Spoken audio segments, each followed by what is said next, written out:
Hello guys, how are you doing? I hope you're doing so great. Today we're going to study a new topic, past perfect. So let's start.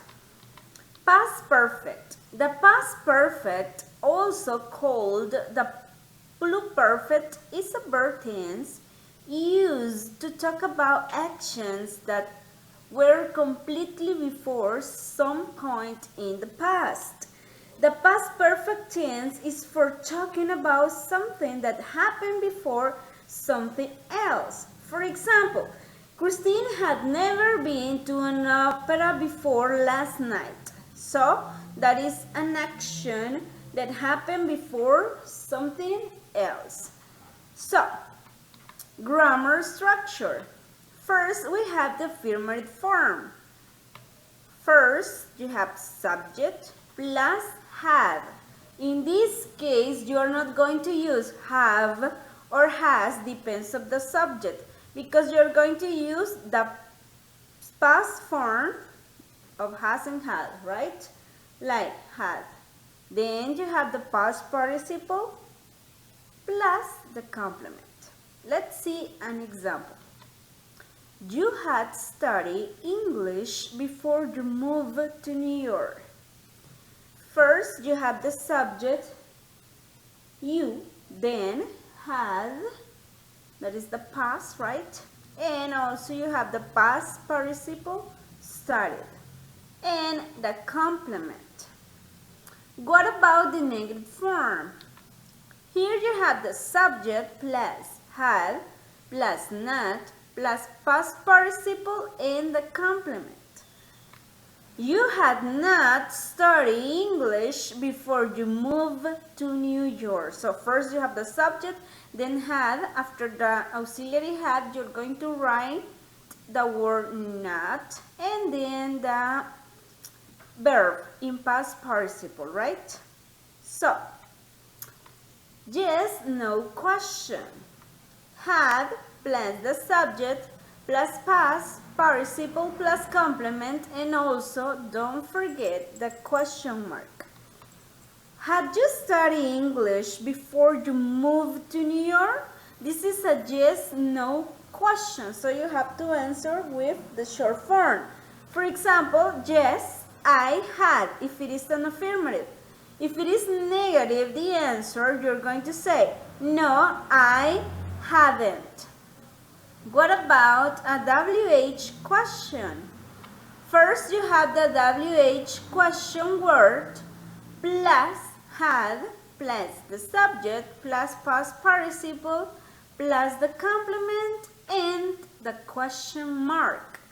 Let's see. What had he brought before the principal arrived? This is a WH question. So you have to answer this question completely. So the answer will be, he had brought a book before the principal arrived. So you have to answer completely. Then we have complete the action before something in the past. The past perfect expresses the idea that something occurred before another action in the past. It can also show that something happened before a specific time in the past. So, let's see here.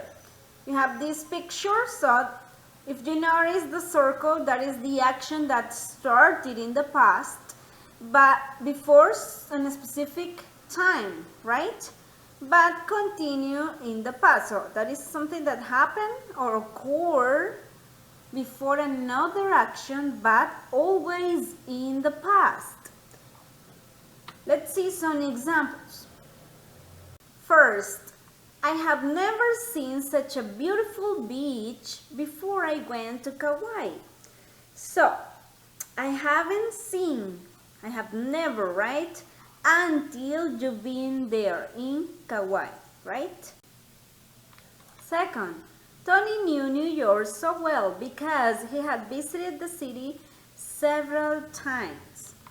Third, I did not have any money because I had lost my wallet. So first, you have lost your wallet, and That's why you don't have money right now, right? In the past. 4. She only understood the movie because she had read the book. So, if you notice here, an action or something occurred before another action, but in the past. So, duration before something in the past. Non-continuous verbs. What are the non-continuous verbs?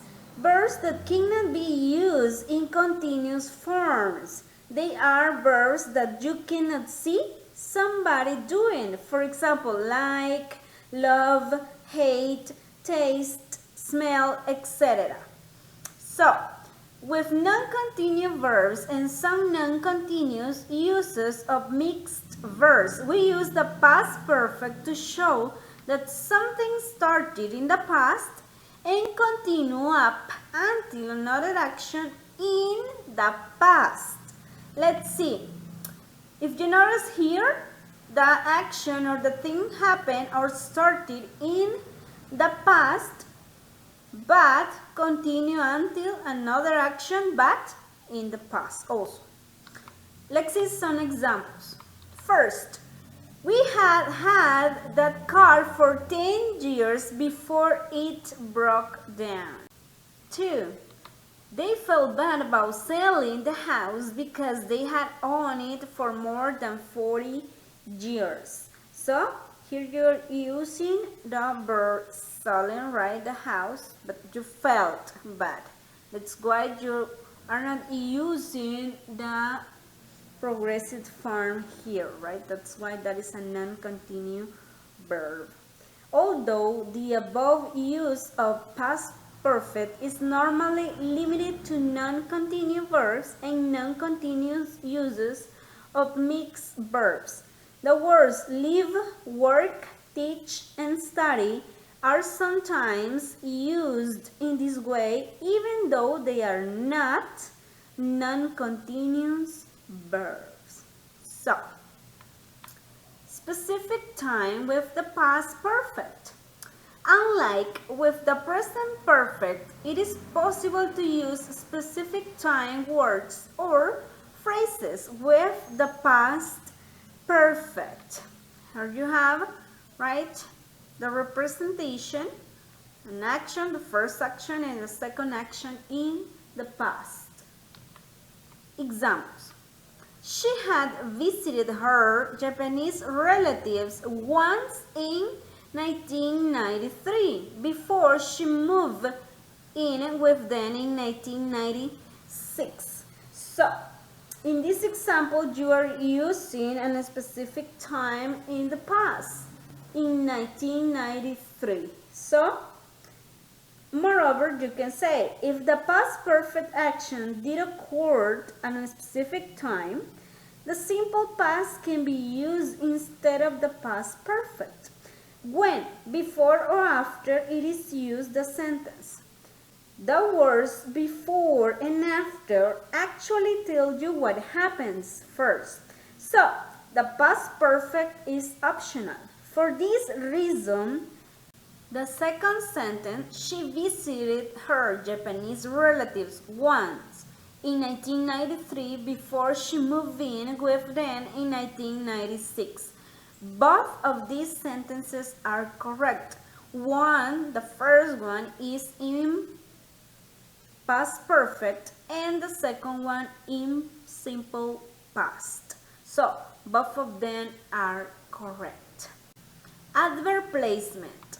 The examples below show the placement for some grammar adverbs such as always, only, never, ever, still, just, etc.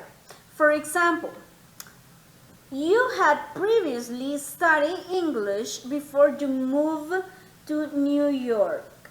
So, if you notice here, you had the adverb previously after the auxiliary have, and then you're going to write down the past participle. Let's see a question. Had you previously studied English before you moved to New York? So, in this case, you're going to write down the adverb previously after that subject because you had a question, right? And then you're going to write down the past participle. So guys, that's all for today. Don't forget to ask if you have any question or doubt. So guys, bye bye.